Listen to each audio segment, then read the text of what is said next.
the reality is it just takes work to build out a process. But when you start building it, you're actually building your business. You may have been operating, but you haven't built your business. And now people can feel a sense of accomplishment because they've built processes, they're seeing them launched, they're tweaking them, and they're starting to realize like, yes, this is me now working on my business, not in my business.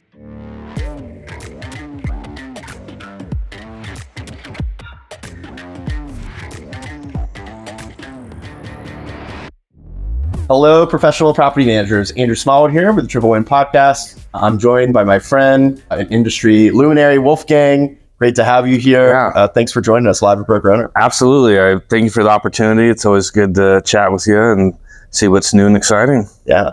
Well, Wolfgang, I'd love to start this way because I know a number of people know you as, you've been a PM operator, family business taken over running. A number of people have seen you on some of our Triple Win Lives or Triple Win Leadership conferences that we do that you're focused on educating and giving back. But I don't think everybody knows yet about this like pin on your shirt. Yeah. And what that is, what you and Peter have been up to. So I'd love for you to kind of like introduce yourself, tell a little bit of your story for those who are newer and maybe meet for the first time, what they should know about you. And if you can share also what you guys have been up to recently, that'd be great. Absolutely. So born and raised in real estate, third generation, but I decided I'm going to do education and try that. I want to, teach. It's exciting. Did that for 8 years, probably close to 10. Classroom teacher, school administrator. Really enjoyed it, but the political side, the busy work, the nonsense, I was like, not for me. I had already got my license, was doing real estate because when school's out of session, real estate's booming and it works out well and it supplements teacher salary. But then I was like, I'm done. Told my dad, hey, I want to come to the family business full time and let's do it. So that's where we are, San Francisco Bay Area. We do mostly single family, a little bit of commercial. We do master leasing. Probably going to be doing more master leasing inside of what's going on. So that's that in a nutshell. The PIN is actually a crane. It's a professional paid community for property managers that are looking to go above just best practice. And we're really focusing on how do we help people connect and get their business to the place where they can have freedom of time, and helping people not just how do you make more money, because, well, why do you want to make more money? Well, it's because I want to do X. Well, let's just help you do X.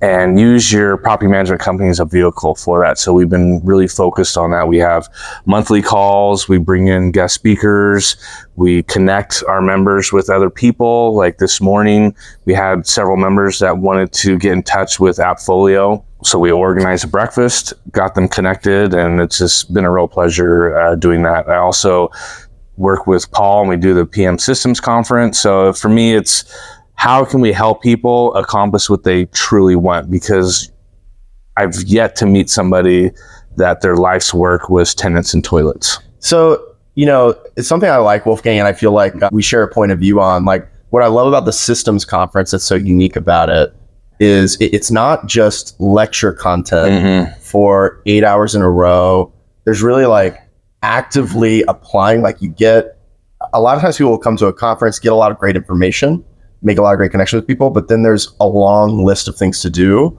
and not a lot of momentum to actually put that in place. And it seems like the Systems Conference is organized in a way where people are actually starting to do the work and put things in motion. So when they go back, they've got a couple things they're feeling, energy and confidence actually make some change happen. Is that a fair characterization? It is. Paul was a classroom teacher administrator as well, and I was a speaker there. That's how I got started with it, and he was already in this format. But the format is not just go to a conference, leave with a bag full of great ideas. You show up on Monday, tell your team, look, we're going to roll out X, Y, and Z, and they're all kind of like, yeah, I don't think so. And that friction caused you to say, well, maybe we'll implement later. So we have people that are in the trenches, professional property managers that teach, and then they, in the same session, transition into, okay, let's roll up our sleeves. I just showed you my tenant university. I showed you my KPIs, my scorecard. Here's a template. Let's start building it so that when you leave the conference, you actually have left with something that is ready to implement. And we keep it very small group. We're in kind of a family room environment where there are groups of 20, 25, you work, you implement, you learn best practice, but you're actually doing something, not just sitting, listening, because the attention span of an adult's about 30 minutes at best. So these multi-hour sessions just... Yeah. It seems like attention consideration spans are... yeah, TikTok's not helping with that.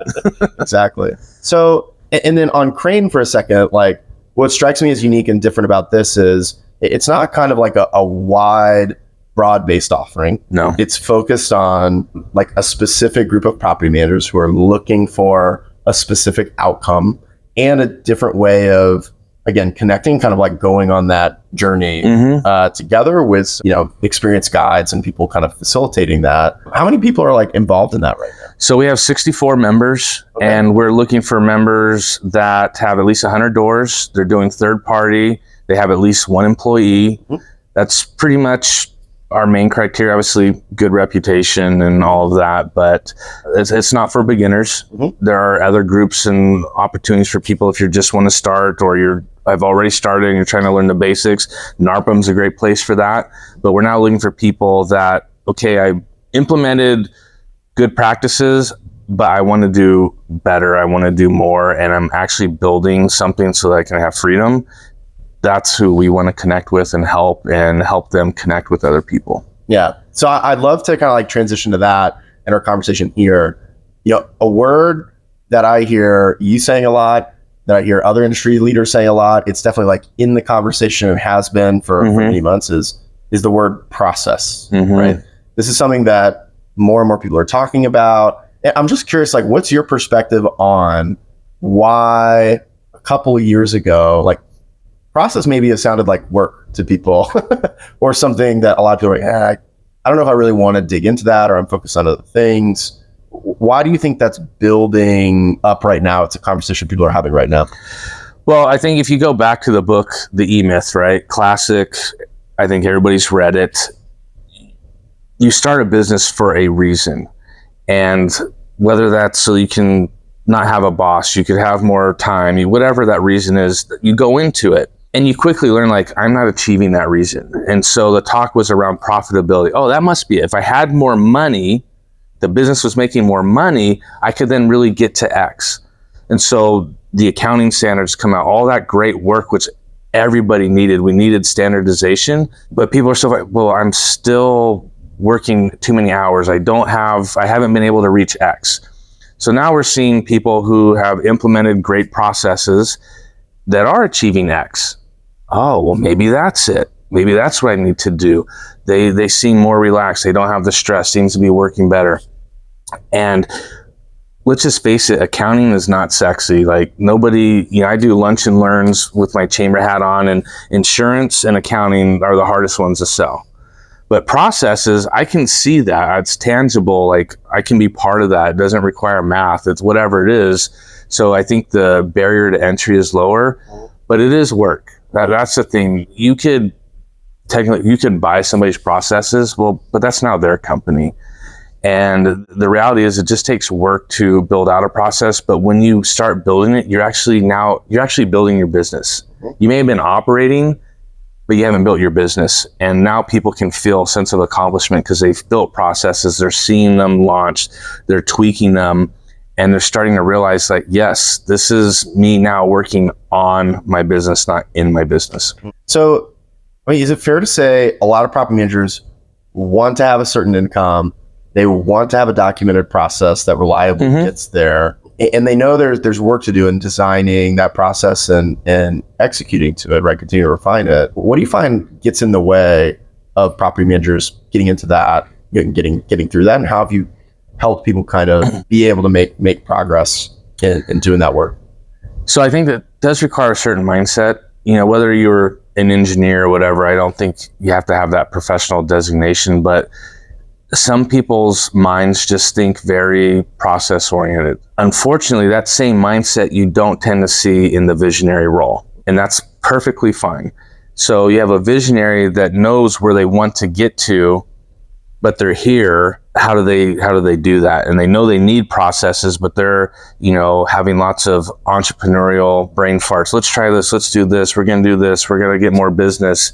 So some get an integrator. Let's say if you're doing EOS, or you get a number two, or you get a consultant, or whatever it may be to fill that. But the companies that aren't getting traction is because they have not found somebody who can just focus solely on let's build these out. Doesn't mean that the owner of the company can't be part of that, but usually they're not the best person for that. You need a combination of your different stakeholders, the person who's actually going to be doing that work, the person who's going to be managing the people doing that work, the owner, all need to be part of building that process and getting input from clients. And, it's not a weekend project. This takes time, but when you do it and you see it, it's just extremely rewarding. Yeah. And so I think that you were actually invited to speak here about the topic of process, automation. AI, yes. AI. Yeah. What are a couple of the tactical, practical things that you are seeing that are exciting you and exciting other people? And wow, this could be an exciting impact on my business. Well, when it comes to AI, when people finally understand, the key is the prompt. Learning how to write a prompt. There's endless number of tools that are AI embedded, whatever. Those tools are just a user interface to write a prompt, because writing a prompt isn't a normal way of writing, and you don't think that way, and the amount of detail needed. So we create these tools that you fill in the wizard and whatever, and it writes a prompt. Helping people be able to write a prompt, I think, is a 22nd century skill. And so teaching people that is really exciting. The second piece is using AI. So you got your process, it's being built out. You're now collecting data, using AI to help you analyze that data. Because unless you're a really large company that can afford either, some number crunchers or some really advanced BI tools, business intelligence tools, you're stuck with Google Sheets, Excel, and whatever you can glean off of YouTube. AI can now fill that gap and help you. So now the little guy can still compete at the same level as some of these really large, rolled up property management companies. Yeah. Can you share one or two examples or specific use cases that you're seeing Sure. are exciting for you or that other people are putting? So the one that was exciting for me is actually, I remember, was flying to a systems conference, and that's when a ChatGPT, you could now upload files. I was like, all right. So I was literally mid-flight. I went to AppFolio. I was like, okay, what could I download? Let's take a year's worth of maintenance data, all our work orders over the last year. Let's throw it in there and see what happens.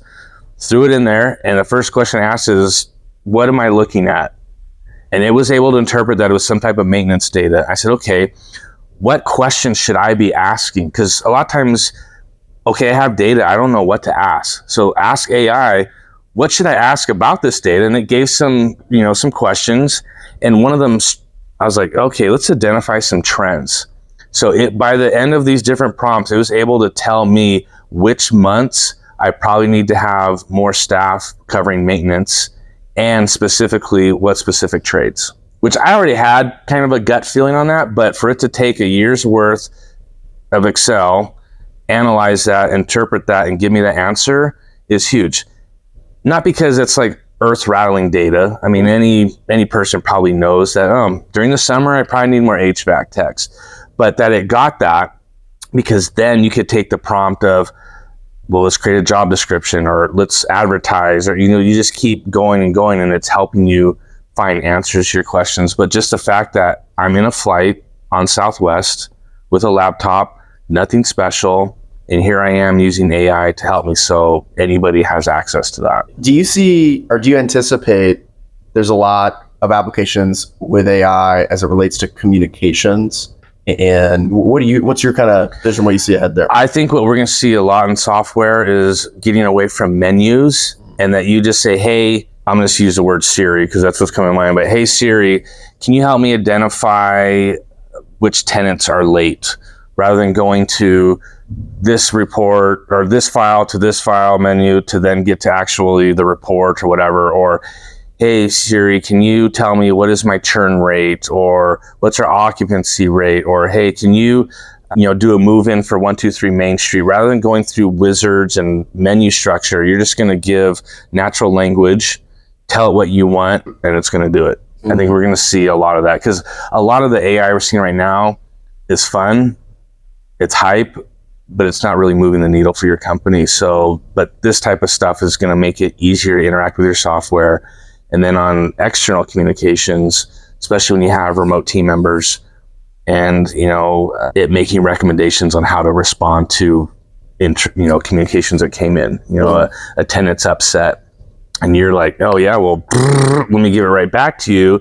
It can make a recommendation of, here's a good response, and not just a chat GPT response, but based on all the users of this software that have received similar types of communication, we have found that this one got the best response rate, and that's what the AI is doing. Yeah, I've seen where like people will put something in and they'll say, okay, like that, but a little more of this. Yes. Right? Yep. That communication, but can you make it a little more empathetic? Can you make it a little Shorten more formal or a little shorter? Yeah. Right. And somebody's natural writing tone, if they're like, hey, I'm trying to work on this, AI can kind of be a coach or a partner kind of in working through that. Yeah. So for example, we use Grammarly, and we have the business account, whatever. And so you can set your tone as a company.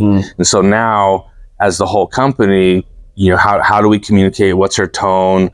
How do we do abbreviations? All that, it now can be consistent. So when you're doing like a shared inbox, it's just a much better experience. Yeah.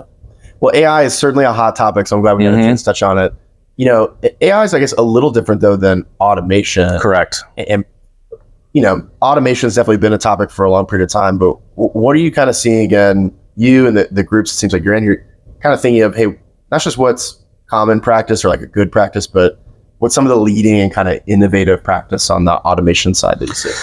Automating the mundane. So not just automating, okay, at this specific time, we should send this communication, but let's, in this communication, insert like an actionable link, schedule a meeting, or do you want to renew? Yes or no? Your owner clicks yes, that then moves the process to the yes track. And now we're doing this, taking information that comes in from a form and using that to drive the rest of your process where we go. So, for example, let's just hypothetically say, somebody's doing a move in and they give a form to the tenant to fill out. Based on those answers, we'll determine, we need to turn on pool service. We need to do this. We need to do that. That's going to be, I think, the latest and greatest thing that is out there.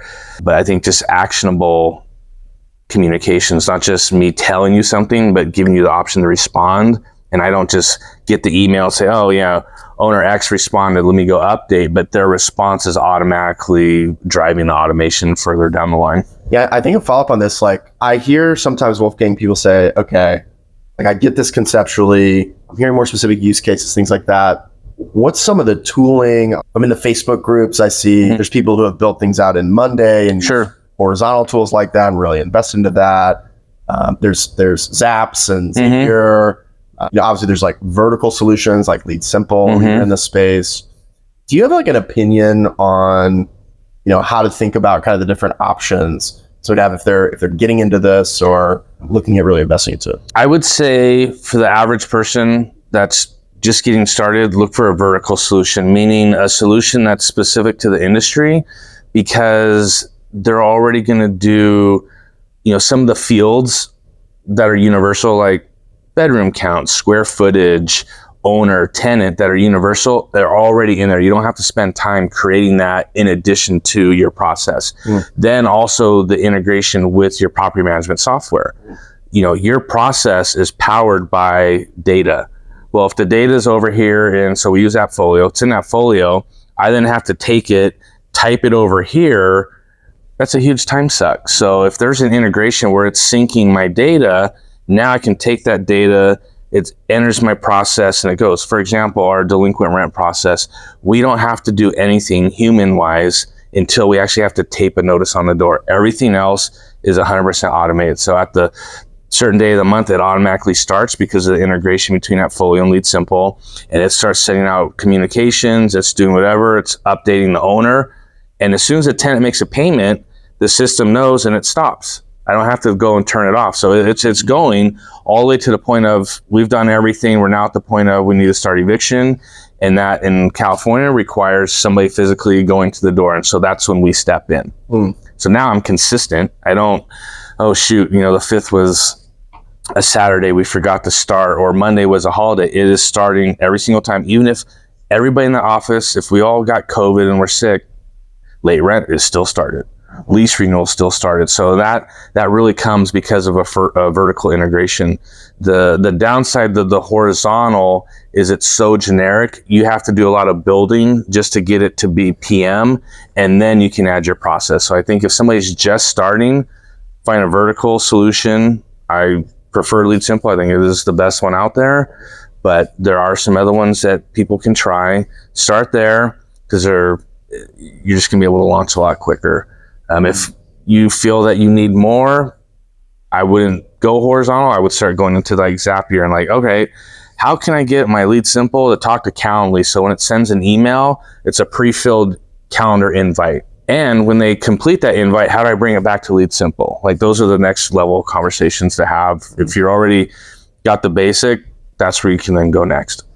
Yeah, what I'm hearing you say is kind of the key difference in the value prop is if you're going horizontal, it's kind of like carte blanche. Like, there can be powerful software, workflow automation there, but you've got to build all of the context right, on your own, whereas a vertical solution kind of knows that context, understands your business. And so the time to value to get it set up and start getting a benefit from it's going to be faster with a vertical solution, is at least right.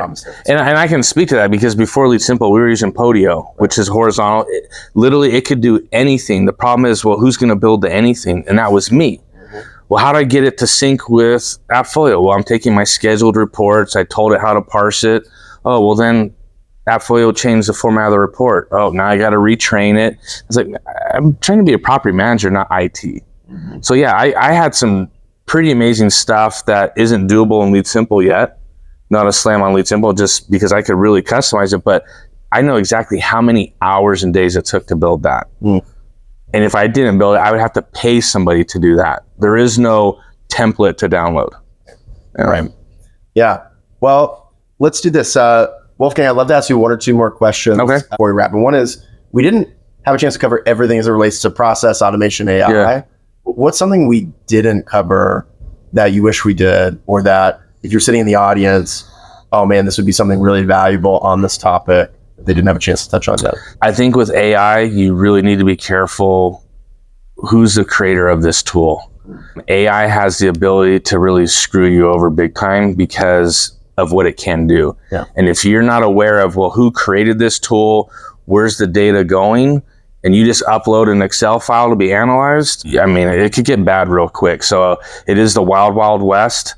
I don't say that to scare people like, well, I'm just going to wait then. Don't do that. Go and explore, but just be very mindful of who created this tool. So now with ChatGPT, they have an app store that's totally unvetted. You know, you don't see the steps that are involved, where things going. So just be really careful of that, because I talked about, you could upload an Excel file, it's going to analyze it, and people are like, all right, let's do it. You need to put in some safeguards, and not just for you, but as a company. So if you're going to allow your company to use ChatGPT, highly recommend, what is your policy, what are the procedures, and what are the safeguards you put in place as a company to protect your data and yourself? You're going to allow, because if you don't create a policy, your employees are still going to use the tools. They're just not going to tell you about it. So have the conversations, establish the policies and safeguards, and life will be much easier for you.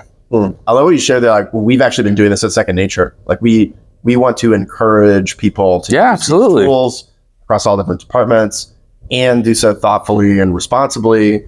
It's easy to see someone getting excited about a tool, using a free version, uploading proprietary data into, an open version, versus, hey, there's a paid version of this where we can do this thoughtfully and safely. The other thing I wanted to ask about this is, you're thinking about like, hey, here's some things to think about, not just run full speed blinders on, is what's your thought or like opinion? I don't know if this is a philosophical question or not, but just about these language LLMs are really kind of like next word predictor, that like the way it's built is probabilistic, not deterministic. Right. Not if this, then that. It's kind of like, here's the highest probability, highest confidence thing of what should be next. And so they talk about hallucinations and bias. How do you think, as a business owner, thinking about communications with clients and other decisions being made, where it's a probabilistic thing and not a deterministic thing. How do you think about that? So it is a problem. I told my team jokingly, but somewhat seriously, if you ever send an email that starts with, "I hope this email finds you well," you're fired, right? Like, dead giveaway, you didn't write it.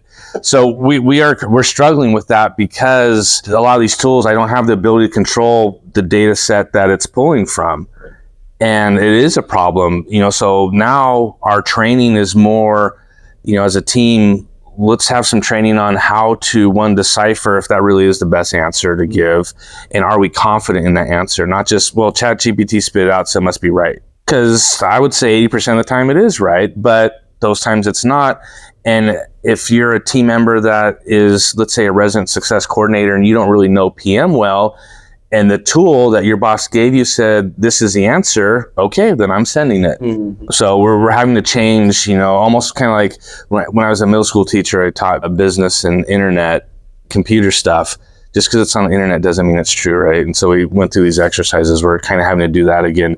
The other one is finding tools that do allow you to control the data set. So for example, Notion, we're using that. We're building out both internal FAQs and external because their AI component that allows an employee to say, hey, what is our policy on pets? It's only going to look at what we've put in that Notion. So I can control that. And that's been really helpful. So I would say if you're trying to build a knowledge base for your company, find a tool that allows you to control what data it's using. The Notion one is, I think, phenomenal. I mean, like we're putting in our different vendors so that a team member can say, who do we use for painting? And not just painting, but we only need partial paint. Well, here's the vendors for partial paint. Here's the ones for full paint. It's able to tell them now. So they don't have to ask me or a PM or whatever, or, policies that don't really get talked about that frequently when an owner asks. They can now just type it in. Oh, there it is. And not just here's the answer, but then here are the points in our documents that it used so you can go right to it for further.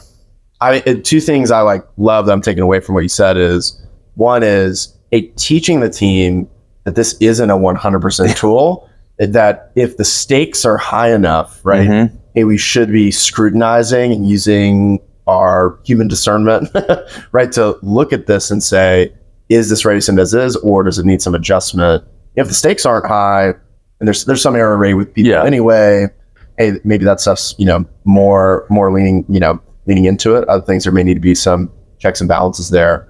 And then two, what you were just describing of hey, here's the training set and the data set, right, that we want to mm-hmm. train this on. It reminds me. So the tool I've been using the most recently that I really like is called Perplexity. And it's a chat UX. But the way it works is, as opposed to ChatGPT, where I'm getting my answer, I'll get an answer, but then there's links, right? Mm-hmm. Like a reference link there. And I've found that to just be, as a user and consumer, reliable of hey, is this right or is this quite right? Actually, let me click into it, right? Yeah. If I care, that's huge. And I'll share openly a fail that we had. Our maintenance coordinator is a remote team member, and the owner asked for more details on the scope of work. Mm-hmm. And it involves systems in a property that he just doesn't have in his area. Mm. And rather than asking me or whatever, because he's like, I hate interrupting you because I know you're busy, he threw it in AI and got some answers, and so he sent it off. And the owner's like, what is this? We don't have this. This is crazy. You need a different plumber.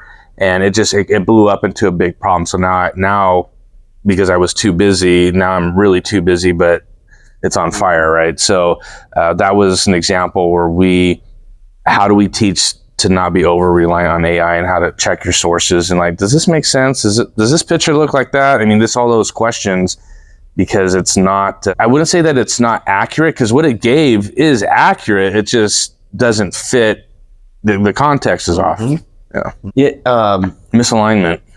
A problem I feel like property managers have faced for too long, and this is something we're trying to work on at Second Nature, but I think a lot of other vendors, there's an opportunity to do better here in terms of the industry, is recognizing that the reality property managers encounter all day, every day, is that fewer and fewer people read everything.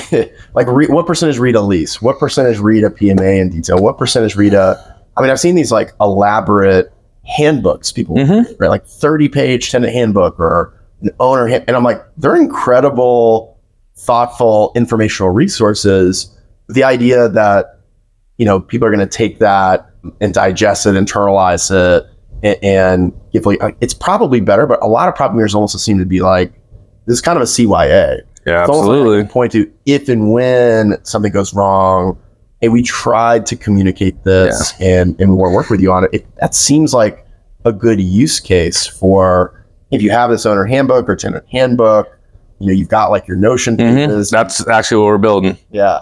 We're getting away from a handbook, but now it's just a single page disclosure that says, here's a URL, here's how you get to it. Here's some example of questions you can ask, sign here. And because you're absolutely right, nobody reads it. And in my opinion, if you have to defend, you lost. So if you're already at the point of, well, we sent you this, why didn't you you already lost. You're already gonna have to write a shut up, go away check, or end up in court or whatever it may be. You already lost if you're in that position. So how can we prevent that? You know, for a while we were doing lots of videos because like nobody's reading. Maybe they'll watch videos, but now we're finding, well, the videos, they're not 30-second videos. So now they're not watching the videos. So I think we're always gonna have this problem of people, especially in the States, people not wanting to be accountable for the actions and passing the buck. And as PMs, we're a great person to be a fall guy for when the owner makes a bad decision. And so CYA is always going to be part of it. So I think the beauty with AI or using a tool like Notion or even maybe Perplexity is if I update just one place, I don't have to update all these other different documents. I don't have to update the team version of it, the public version. I don't have to update on the website. I have one spot.